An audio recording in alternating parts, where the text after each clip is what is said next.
The morning light poured into the Florence cafe, warm gold cutting across marble floors, but none of it touched me. My hands shook around the porcelain cup.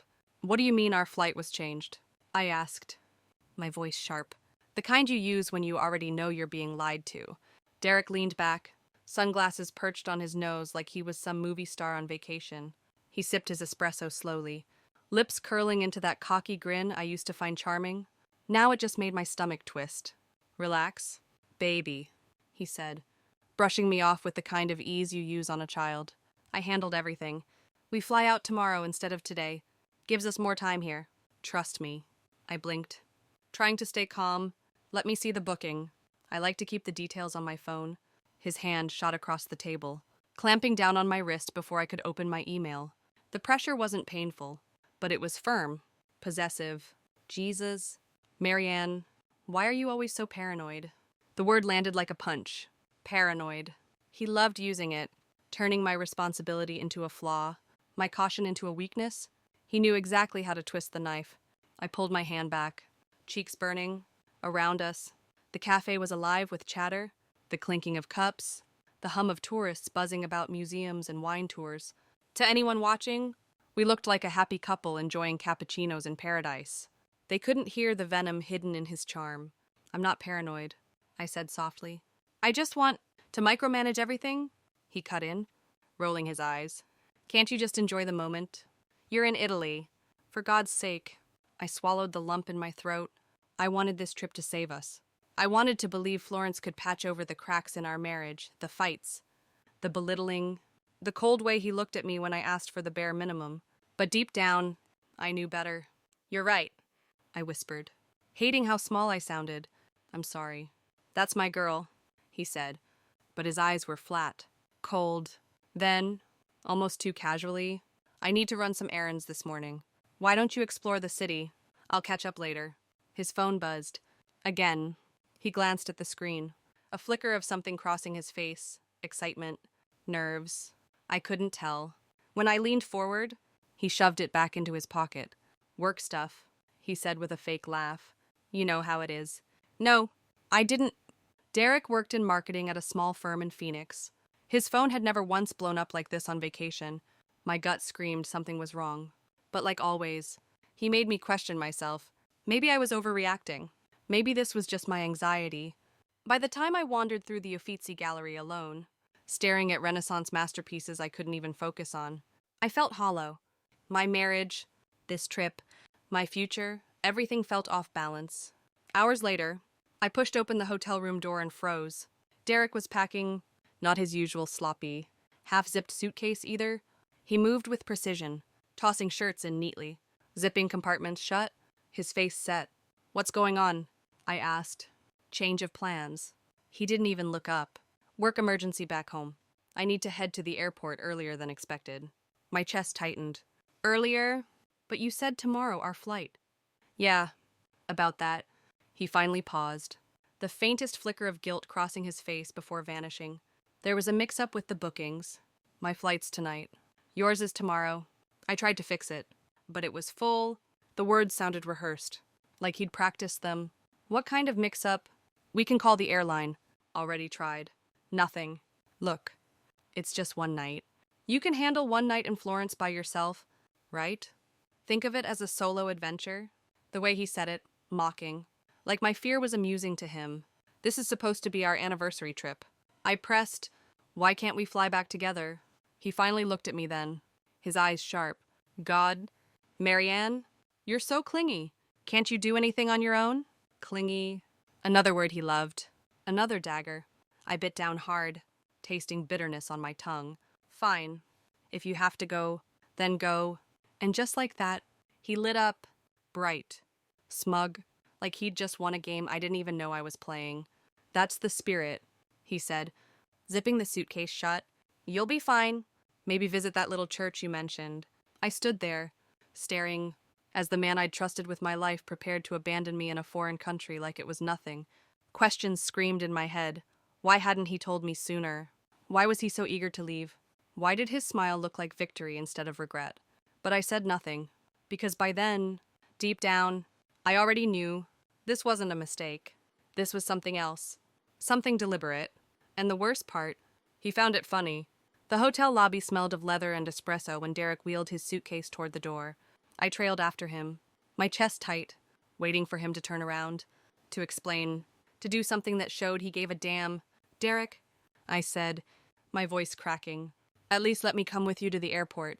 Maybe they'll put me on standby." He didn't stop walking. Already checked. No chance. Besides, you'll survive one night without me. God knows I've survived plenty without you. The words stung, sharp as broken glass. I froze, watching him push through the revolving doors. He didn't even look back. By the time I made it to the balcony of our room, he was already in a cab. Gone. The silence in that room was suffocating. I collapsed onto the bed, staring at the ceiling, trying to process what had just happened. My husband, my partner, had left me alone in Italy, like I was baggage he didn't feel like carrying. I woke up to my phone buzzing, bleary-eyed. I grabbed it. A string of texts from Derek lit up the screen. "Made it to Phoenix. Thanks for understanding. Babe, breakfast here sucks compared to Florence. Hope you enjoyed your last day there." Then, 2 hours later, it was so funny. "You should have seen your face when I said work emergency." Classic. I sat straight up in bed, pulse hammering. "What?" My phone rang. His name flashed across the screen. My hand trembled as I answered, "Morning, babe." His voice was chipper, giddy even. "Did you get my texts?" "God, I've been laughing about it all morning. You were so worried about the flight, and then when I said there was an emergency, the look on your face." "Derek," I whispered. "What are you talking about? The prank? Maryanne? Come on, don't tell me you haven't figured it out yet. There was no work emergency. I just wanted to see if you could handle being on your own for once. You're always so damn dependent." The room spun. My mouth went dry. "You left me in a foreign country? As a joke?" "Exactly. And it worked perfectly. You didn't even question it when I said flights got mixed up. I mean, I actually did change them, canceled yours so I could pull this off. Been planning it for weeks. You canceled my ticket." My voice cracked on the last word. "Relax. I'll rebook it when I get paid again. It's not a big deal." His laugh was sharp, cruel. "Wait until I tell the guys at work. They're gonna think this is legendary. My wife stranded in Florence. God, it's hilarious. Hilarious." I repeated, numb. "You need to lighten up. It's like therapy. Teaches you independence. Honestly, you should be thanking me." I hung up before I started screaming. My hands shook so violently I could barely put the phone down. For the next hour, the calls kept coming. 17 missed calls. Texts pouring in. "Don't be mad. It was just a joke. You're overreacting. Fine. Ignore me. But you're still coming home tomorrow." But when I checked my email, the truth cut deeper than anything he'd said. There was no flight for tomorrow. No booking at all. The airline confirmation was clear. Passenger cancellation request. 3 days ago. My return ticket didn't exist. He hadn't left me for one night. He'd left me stranded. The phone slid out of my hands. My throat closed. This wasn't just immaturity. This wasn't even thoughtless. This was calculated cruelty. He wanted to watch me panic. Wanted to laugh at my fear. And worst of all, he thought it was entertainment. The hotel room walls felt like they were closing in. I stared at the airline email again, hoping I'd misread it. Cancelled. Passenger request. My husband hadn't just abandoned me. He'd made sure I had no way home. I grabbed the hotel phone and dialed the airline. Heart racing. A polite voice answered. "I need to confirm a booking," I said. My voice shaking. "Name's Maryanne Thompson. Return flight Florence to Phoenix. Tomorrow?" The pause on the other end was short, but brutal. "I'm sorry. Ma'am, that ticket was canceled 3 days ago. The request came directly from the booking party." My mouth went dry. There has to be a mistake. My husband wouldn't. "I understand, ma'am, but it shows passenger requested cancellation. If you'd like, we can book you a new flight. Current cost is $1,900, almost $2,000. Money I didn't have. Derek controlled our finances, the accounts, the cards." My hands went cold. "Ma'am?" the rep asked gently. I hung up. My chest heaved. This wasn't a prank anymore. It was a trap. The lobby was quiet when I stumbled downstairs, eyes burning, trying not to cry. The concierge, a woman in her 50s with sharp eyes and an elegance that made her look untouchable, noticed me immediately. "Signorina, are you all right?" Her accent wrapped around the words like velvet. I broke. The story poured out of me, my husband leaving. The fake emergency, the canceled flight, the humiliation. By the end, I was shaking so hard I could barely breathe. Her expression hardened. Your husband, he did this intentionally. I nodded. Biting my lip, she drew herself up, fire in her eyes. This is not a joke. This is cruelty. You are alone in a foreign country, with no return ticket. No husband should ever do such a thing. Hearing someone say it out loud, it was like a lifeline. Derek always made me feel crazy. Dramatic, like my pain was my fault. But this woman saw it for what it was. Abuse. I don't know what to do, I admitted, tears finally spilling over. I need to call the embassy, find money for a new ticket. Something... No, she said firmly, almost like a mother. First, you breathe, then you let us help you. Before I could argue, she was on the phone, speaking rapid Italian. Her tone was sharp, decisive, like she was used to solving problems others couldn't. When she hung up, she gave me a thin smile. My nephew Federico works with tourists in trouble. And there is someone else, Marco. He helps Americans with travel problems. Very trustworthy man. He will be here in 1 hour? 1 hour? I asked, stunned. She reached across the counter, squeezing my hand. You are not alone. Signorina? Not here. For the first time in 24 hours, I felt a flicker of safety. Stranded, humiliated, heartbroken, but not entirely alone. Somewhere in Florence, a man named Marco was already on his way. An hour later, I sat in the lobby clutching a cup of lukewarm coffee, staring at the door like it was my last chance at oxygen. Then he walked in, early 30s, tall but not intimidating. With warm brown eyes that softened the whole room, he carried himself with quiet confidence, like someone who knew how to handle emergencies without making a show of it. He spotted me instantly. Maryanne. His English was careful, touched with an accent that rolled like music. I'm Marco Rosi. Signora Benedetti called me. I nodded, too choked up to speak. He pulled a chair across from me, leaning in, not too close, just enough to make me feel seen. I'm very sorry. She told me what happened. Your husband, he left you here. I swallowed hard. He said it was a prank. He canceled my flight and thought it was hilarious. Marco's jaw tightened. This is not funny. This is cruel. A man is supposed to protect his wife, especially in a foreign country. Not abandon her? Hearing him say it that plainly, it hit me like a slap and a hug all at once. Derek had trained me to doubt myself, to think I was dramatic, but Marco didn't hesitate. To him, it was simple. Cruelty. He leaned forward, his voice steady. Tonight, you rest. Tomorrow morning, we go to the American embassy. I know the people there. I can translate, help you with forms. I will also check the airlines. We will find solutions, step by step. The calm certainty in his voice, it disarmed me. Derek would have mocked me, told me I was overreacting. Marco treated my fear like it was valid, like it deserved an answer. The next morning, true to his word, Marco was waiting at 9 a.m. Sharp. He carried a worn leather folder stuffed with papers. I researched options last night, he explained as we walked. The embassy. They have procedures for citizens in crisis. Usually it's lost passports, sometimes medical emergencies, but also family betrayals. He glanced at me, his eyes softening. Yours is not the first.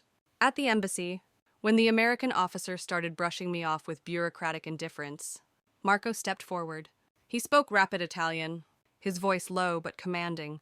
The officer's entire demeanor shifted. Suddenly helpful, suddenly efficient.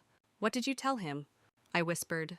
The truth, Marco said simply, that your husband abandoned you, that this is not a joke, but a serious matter. In Italy, we understand that family problems, he pressed a hand to his chest, they must be treated with respect.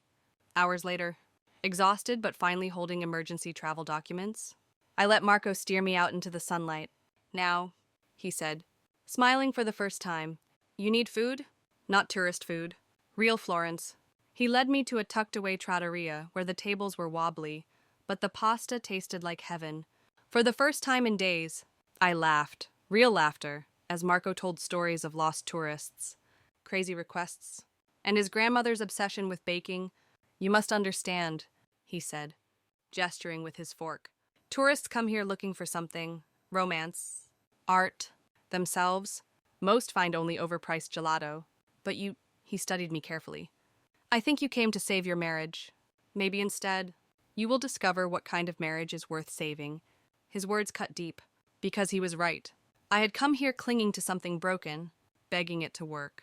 And now, sitting across from a man who treated me with respect and concern, basic decency Derek had never given me, I felt the ground shifting under my feet. That night, Marco showed me his Florence, quiet alleys where kids strummed guitars, family-run bakeries that had been there for generations, courtyards hidden from the tourist crowds. Tourism shows you the surface, he said as the Arno River glowed under the sunset.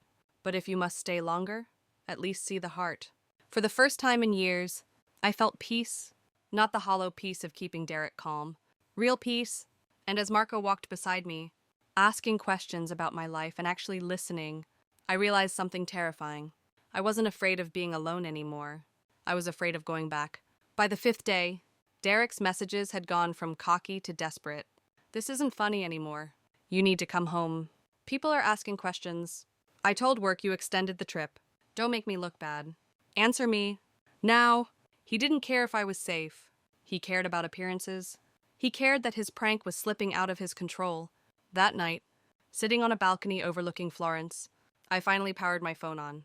47 missed calls. I ignored them all. On the 48th, I answered, "What the hell is going on?" "Maryanne." Derek's voice was sharp, frantic. "Who the fuck is Marco? Don't tell me you're—" I cut him off. "Marco is the man who helped me when my husband abandoned me in Italy as a joke. I didn't abandon you. God, you're so dramatic. It was a prank. You were supposed to come home." Not his voice broke into a snarl. Not start some affair with a random Italian. I let the silence hang until he squirmed. "A prank? You canceled my ticket. You stranded me here. And then you laughed about my panic like it was entertainment. That's not a prank. Derek, that's cruelty. Jesus, you're blowing this way out of proportion." His tone shifted, wheedling now. Desperate. "Come home. We'll talk. We can fix this." "Fix what?" I shot back. "That you think tormenting your wife is a hobby? That for 3 years you've mocked me, dismissed me, made me feel crazy. What's left to fix?" His breathing came hard through the line. "Maryanne, I love you. You're my wife. We have a life together." "No," I said flatly. "We had a life where you treated me like a target. I'm done being your punchline." He grasped for control. "So what?" "You're leaving me for Marco, some guy you just met." I glanced across the piazza, where Marco was waiting with 2 coffees and that steady, gentle smile. My heart softened, but my decision wasn't about him. "I'm not leaving you for Marco," I said. "I'm leaving you for me." The silence on the other end was thick. Then his voice cracked. "Desperate. You can't be serious. You can't just throw away 3 years of marriage." 3 years of marriage. My voice rose, sharp as a blade. 3 years of cruelty, of gaslighting, of jokes at my expense. And now you've given me the perfect ending, because you showed me exactly who you are. For once, he had no comeback, just ragged breathing. "I'm done." "Derek," I said, my voice calm. "Final. You'll never get the chance to hurt me again." And I hung up. The phone buzzed again instantly, but I didn't even glance at it. I turned it off and set it down, feeling lighter than I had in years. Beside me, Marco handed me the coffee. "Everything all right?" he asked quietly. I nodded. For the first time, I actually meant it. Derek thought he could spin the story. Back in Phoenix, he strutted into work, bragging about the greatest prank ever, how he stranded his wife in Italy, how she totally fell for it. He expected applause. Instead, he got silence, then whispers, then HR. By the end of the week, his coworkers had filed multiple complaints. Female colleagues said they no longer felt safe working with a man who thought cruelty was comedy. His boss called it a serious lapse of judgment. The investigation came fast. His reputation crumbled faster. At family gatherings, friends who once laughed at his jokes now avoided him. His brothers told him he'd gone too far. His mother refused to defend him. Everyone saw the texts, the bragging, the screenshots. He wasn't a prankster. He was a coward. Meanwhile, I filed for divorce. The court didn't hesitate. Derek's own messages, mocking me, canceling my ticket, were undeniable evidence of emotional cruelty. The settlement was swift. He paid for every euro I'd spent stranded in Italy, plus my legal fees. Watching him squirm in front of the judge, muttering excuses, was the closest thing to justice I'd ever felt. But the real victory came 6 months later. I stood on the terrace of a small bed and breakfast tucked in the Tuscan hills. The sun rose over vineyards that stretched like an endless ocean of green and gold. Beside me, Marco poured 2 cups of coffee, his hand brushing mine with quiet certainty. We'd opened the B&B together, my idea, his family connections, our combined grit. Guests came for the views, but they stayed for the warmth Marco had always carried with him. And for the first time in my life, I felt like I wasn't someone's punchline. I was a partner, an equal. As I watched the lights spill over the hills, I thought about Derek, about how he believed he was the clever one, the one with the power, but his joke had exposed him for what he was, a man who found joy in cruelty, and in doing so, he handed me my freedom. Sometimes the ugliest betrayals turn out to be gifts. Derek thought he left me stranded. What he really did was set me free, and in Florence, on a balcony with the man who showed me kindness when I needed it most, I finally understood what I truly deserved.